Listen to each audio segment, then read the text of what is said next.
morning all. Thank you for being here as we provide an investigative update into the incident that took place this morning at Pearson International Airport. Chief Nishan Duraiappah will be providing an update, and there will be an opportunity for some questions. Before doing so, please be advised and understand that as per the regulations of the Community Policing and Safety Act, we are legislatively limited in the information that we can provide. That being said, we will make every effort to answer your questions as wholesomely as we can. With that in mind, I'll turn it over to Chief Nish. Thank you. Good morning, everybody, and appreciate you all being here. I'm Nish Duraiappah, Chief of Peel Regional Police. I do want to thank you for the opportunity to give you an update on today's incident. I just want to reiterate what the officer just said. The role of the Special Investigations Unit is a third-party objective entity that oversees our activities. So to a certain extent, and to a large extent, there will be a difficulty for me to explain many elements that are under investigation. But I'm going to tell you, I'll do my best to be able to give some context to today's incident. I do want to give you a bit of a preamble. We are at Canada's largest transportation hub with almost 50 million passengers a year. Our role at Peel Police is to police and provide safety to this location so people can peacefully travel across the globe. And it's literally happening right now. We have a strong working relationship with the Greater Toronto Airport Authority, immense amount of training and collaboration, but I want to be clear that this had nothing to do with the airport operations. Today, what I'm telling you, and just to be clear that today's incident, which I'm going to explain to you, was not an attack on critical infrastructure. There was nothing that was compromising the airport operations. Unfortunately, today we did have a tragic incident. So what I can advise you today is that shortly before 7 a.m. this morning, Peel Police received a call from a member of the public to assist in resolving a dispute at Terminal 1 departures level, right at the curbside. Our officers that responded went to the aid of security that was already here. What our officers engaged in was a discussion with a group of individuals that were experiencing a dispute. Our officers spent an amount of time trying to resolve the dispute, an immense amount of de-escalation and engagement with the parties. However, abruptly, one of the individuals produced a firearm at our officers, and I must say that there were 3 officers that responded. As a result of that, to protect themselves and the community and the passengers here at the airport, 2 of the officers engaged with the individual. As a result, the subject was shot. Despite the best efforts of those officers, even to provide life-saving remedies to the individual, as well as paramedics and EMS, I can advise you that a man in his 30s has been pronounced dead. He was transported to a hospital. I gotta say that I am absolutely grateful that our officers are uninjured. I do want to say that our officers on a daily basis right across this province, right here in Peel Region, do a remarkable job, and our full intent is to ensure that the public remains safe at every turn of the corner. And this obviously is not the day that we would ever wish upon our people, but they do a remarkable job, our women and men, on a day-to-day basis, and I'm thankful that they are uninjured in this circumstance. However, now that they are subject to an SIU investigation, officers have been identified as subject officers. Please know that Peel Regional Police absolutely is cooperating fully. We have body camera, video, and obviously we're at a place that has a lot of evidence and a lot of witnesses, and all of which will be available to this Special Investigations Unit. Right now we're experiencing a situation that is obviously impeding a lot of travel. You will see a large police presence still on scene, as well as the Special Investigations Unit as we assist them. But I want to reiterate, there is no threat to public safety. There is no critical infrastructure threat. We don't believe this was going to extend into and out of the space that it did occur, unfortunately, at the outside perimeter of Terminal 1 departures. We're going to continue to provide you updates where possible. It's, again, important to understand this is really preliminary. I do want to recognize, as I mentioned to you, that Pearson is a large transportation hub. We know what's happening now is having an impact on hundreds of thousands of travelers right now. Obviously I'm not speaking on behalf of the Greater Toronto Airport Authority, but I do want to advise that Pearson operations are continuing as expected. We're requesting, because we manage the traffic safety on the roadways, but on behalf of the GTAA, that all travelers that are attending Terminal 1 to use the roadway to Terminal 1 arrivals if they are departing. That is the only way you're going to be able to access Terminal 1 unless you take a train from Terminal 3. So with that, I'm going to do my best to open it up to you questions. Chief, in terms of the nature of this dispute, how many people were involved in this dispute, and what was... So, to be clear, I'm not myself aware of the nature of what the dispute was about, but I can advise that there were 2 to 3 people involved in the dispute. Chief, this agreement, yes, I know you said it was something stressful. Was there a dispute or? So what I can say is that they were here for the purposes of traveling, and I can only assume that the nature of any dispute is some sort of crisis. So I think that's the most I can probably say. How long did the...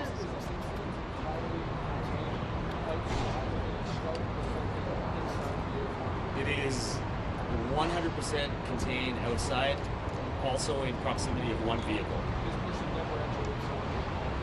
I don't know that for sure, but from the point of our officers' involvement, there was no entrance or into the airport facility. You said that I don't know that actually. did the male exit the vehicle at any point with the firearm?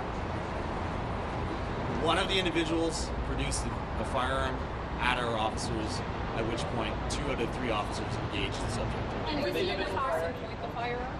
Yes. Point it, like it's Yes. pointed at officers?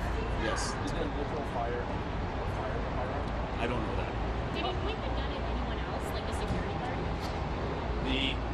As I mentioned to you, we were there trying to mediate the dispute, and it was for a period of time, and then it abruptly changed to the critical incident. So it was exclusively our officers that were involved in it. Chief, I'm going to put you on the spot a little bit. Sources in the field indicate that the man that unfortunately passed away today had been before the courts on serious crimes, including firearms possession. What can you tell us? I know you're investigating this case. The SIU's got its job to do, but you are engaged as well. Yeah, Joe. So one of our roles, obviously, is to have a concurrent criminal investigation, which we will be doing. The SIU's job is to look at our actions and our activities, but we have a current responsibility to see what led up to this incident, what the background of the individual was, the other people involved. Unfortunately, Joe, I won't be able to disclose that to you. Come at it a different way. Obviously, this is a very serious thing with the gun crime involved. Is this person known to the police at the courts before?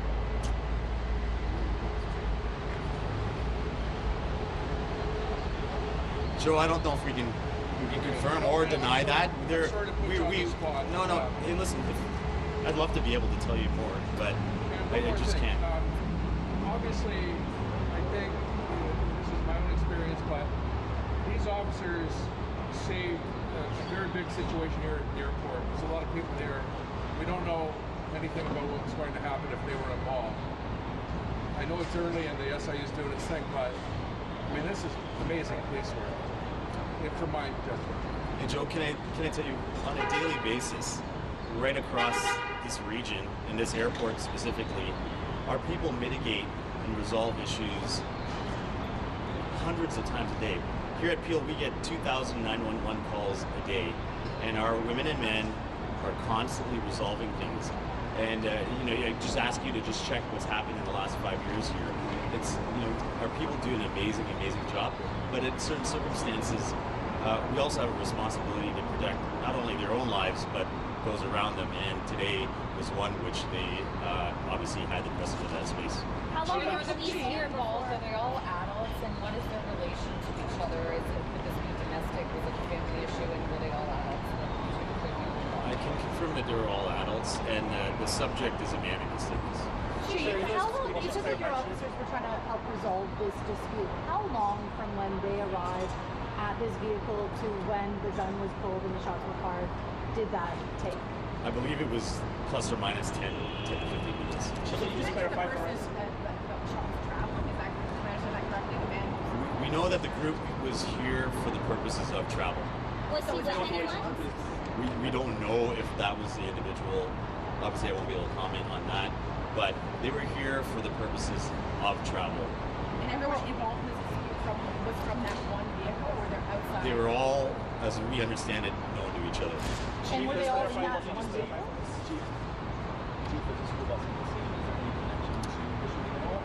No, to be honest, I think the bus is probably there for a reprieve station for staff.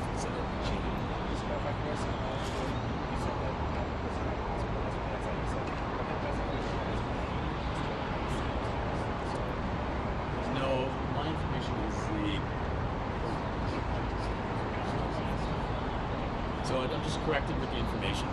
I was pronounced on scene, so there's probably still a scene. Thank you, Ryan. The officers obviously are being cared for as best as they can, not only from the organization, our police association, wellness unit, and peers. They have to also undergo a long day with the Special Investigations Unit. So, listen, I think, if you think about the lifespan of an officer is compounded by critical incidents and trauma that has impact. So, I'm not going to speak on behalf of the officers, but without a doubt, this has got long-standing impact, not only on them, but their peers around them. When you come to Pearson, it is a really safe place to travel.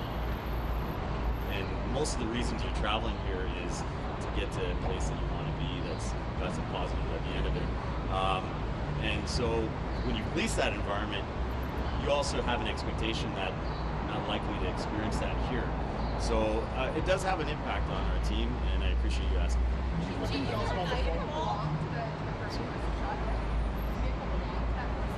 I don't know. I don't have the information of who the ownership of the vehicle is. We believe the incident happened in proximity to the vehicle. I can't provide that detail. No, the officers responded to a firearm being pointed at them. Has a gun been recovered? I don't know that because the scene is exclusively at the control of the SIU. So they have carriage of everything at the scene. Our team is there to support them with whatever needs they have. What can you tell us about the initial 911 call? Was it not from a person who was involved in the dispute, or was it from somebody outside of that? We understand it came from the public, from somebody involved in that group. So it came from somebody amongst the people involved in this.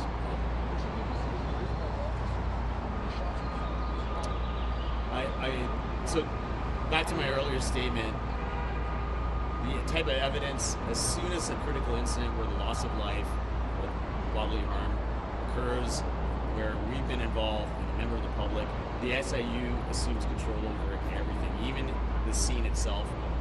For example, even the firearms that the officers used. I don't have access to that information.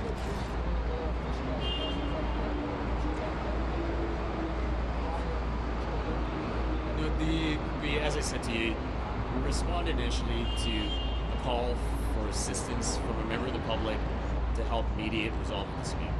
The SIU chief initially said 3 officers discharged so far. Is that now down to 2? That's correct.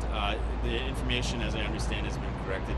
3 officers did respond, but 2 officers were involved in the critical incident, so discharging their firearms. So the 2 officers are really the subject officers as designated by the SIU. There was no tasers used. I don't believe Was there any word about a firearm during the initial 911 call?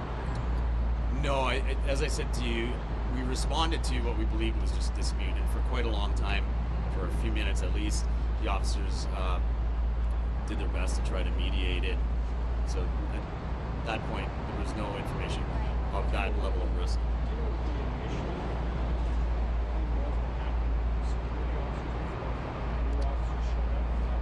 No, I think so.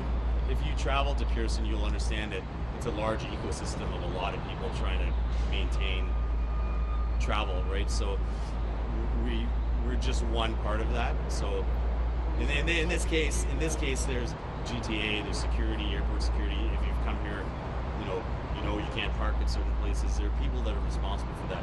So prior to us arriving, there were other people also in the equation. Is next pending with that? I don't know that. I honestly can't tell you. But they were known to each other. They were known to each other. Yes. We'll take one last question if there is one, but thank you for all for coming. We will provide further updates at a later Just one more. point. I think you've already, but I think it'd be good to wrap it up, is that for the public, it looks like this was an isolated incident. It wasn't, as you said, to the airport, and there's no public safety concern. Maybe you could address that from.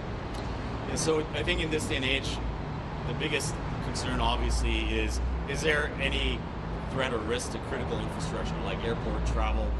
And I just want to clarify again, this was unrelated to any of that. It was an isolated, limited incident that was exclusively an interaction between our officers and an individual at the curbside at T1 departures. They were here for the purposes of travel. I'm not sure if all of them were. Thank you, everybody.